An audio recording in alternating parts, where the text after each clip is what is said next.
And I realized in talking about this and looking at my own life is that whenever things are not going the way I planned it, and I'm having a hard time with certain situations or certain circumstances, it's easy for me, and I shared this on Sunday, it's easy for us to become convinced that we're doing something wrong. We're like, if I was doing something, like I have to be doing something wrong if all this stuff's going wrong. So it's so easy to do that. What do you think,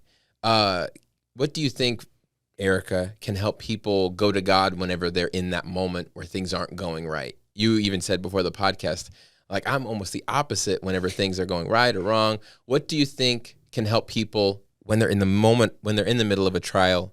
What do you think is a thought or a reminder that can help them go back to God when things get hard? What do you think?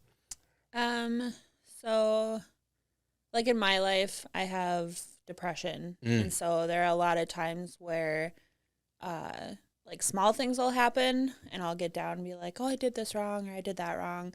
But then I always kind of go back to the book of Job. Because he, like, Satan told God, like, oh, he's just doing this because you give him everything and he has everything and whatnot. And so God took everything from him and he still was praising God. Theological point. Satan took everything from him. But God allowed it. But anyways. That's what I meant. That's what I meant. My Bible, I got to push my glasses up and correct you as a Bible student. No, go ahead. Yeah, but either way, everything was taken from him. So true, and he still sat there and he still, like, praised God and just kind of remembering that, like you said, it's not God that's taking everything. It's not God that's bringing you through this trial. That's put you in this trial. He's the one that's taking you through it and will get you to the other side. Yeah. I heard even George Gilmore, I was sitting around at an event with him Sunday after, and we were just talking, and he said that he just brought up Psalms 23. Shout out to George Gilmore if you're watching this. He brought up Psalms 23, and he said that yea, though I walk through the valley of the shadow of death, I'll fear no evil. It says, though I walk through the valley. Like God, sometimes we find ourselves in the valley of the shadow of death, but God's plan for us is to walk through it and that he will help us through it. And he'll never leave us there. So true. And one thing for me is whenever I hear somebody struggling in the same way that I'm struggling and I get to hear their story of how they worked their way out and different things like that, that has helped me kind of gain a little bit of hope. Yeah. You know, whenever you hear somebody else's story, that's helped me through those things. And also, what about you? Sometimes, like, for me, like, helping other people kind of helps me too. Okay. Like, if my friends are going through something, even if it's something totally different from what I go through, like, being able to help them and show them that there is the other side. Yeah. And then I'm like, oh, you know, I should take my own advice sometimes because I'm very bad about that, about not taking my own advice. But, like, helping other people kind of helps me show, like, okay, yeah, there is the other side. I'm not going to be in this forever. That's so cool. So. Yeah, I know. I think that, like Paul and Barnabas, we can learn in Acts chapter 14, like they weren't being persecuted or some of these things weren't happening to them because they were in the wrong at all. Those things were happening because they were at the right place and at the right time. I think that's such a good reminder for people. Like, even though you're going through even though your situation might be hard right now, you are, if you're in God's will, that's whenever you look at Job, he was able to say, no, I'm blameless. His friends were like, you did something wrong. Yeah. You did something wrong. He even had people in his face saying that. Yep.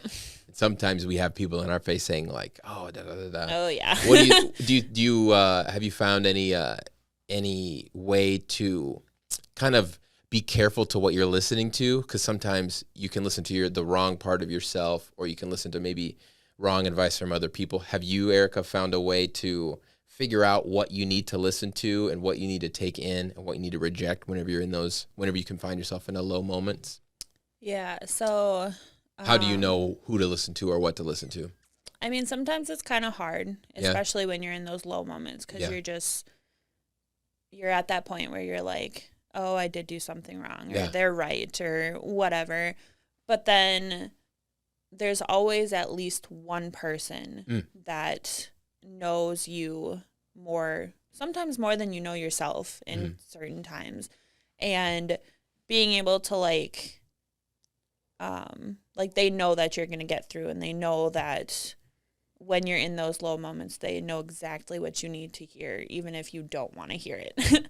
And sometimes that's hard, but, and sometimes it's easier listening to all those negative things. Yeah. But there's always that one person in your life that will always find the positive for you and help you get out of that kind of rut or whatever, or in the middle of a trial. Because sometimes I think it's interesting whenever you look at depression, it's such like an overarching term, because like sometimes people do have chemical imbalances, and that's like totally valid, like 100% valid. Mm-hmm.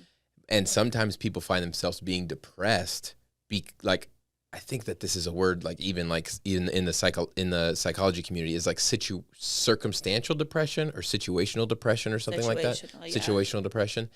Because like, somebody close to you passed away and you lost your job and all these things. Like a correct response to all these things happening to you is to be sad. Yeah. So like, I don't even want to fault anybody to be sad, but I think you're so right, Erica, that we need to surround ourselves with people who can bring us out of it, who can speak truth to us. Yeah. Yeah. There are those people that are like, oh, just get over it. Like, totally. Just be happy. Yeah. But it's if you had more faith, then da-da-da-da. Yeah. I've heard that a lot. But it's not, like, that's not always helpful. Yeah. And so just having someone that knows, like, yes, you're sad. Yes, this is happening. Mm-hmm. But you will get through it. Yeah. And you will be on the other side. And I like seeing you happy. And, like, you're sad and I'll be sad with you, but this isn't always going to be how it is. Yeah, that's huge. I think that's so huge. I think that whenever we have, hopefully you listening can have somebody in your life or some people in your life like that. I think that's so important too. And whenever those people speak to us, or maybe either we're in our Bible time or prayer time, and we can kind of receive that from our relationship with God also. Mm-hmm. I think that's so important. And it is important to not just hear our friends telling us these things, but to really listen. Yep.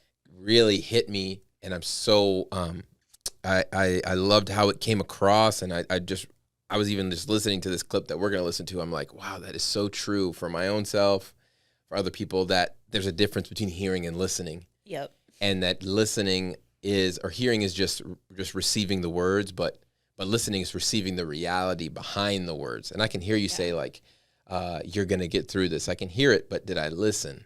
Yeah. Did I receive the reality of it? And I think that's what this crippled person in Acts chapter 14 did.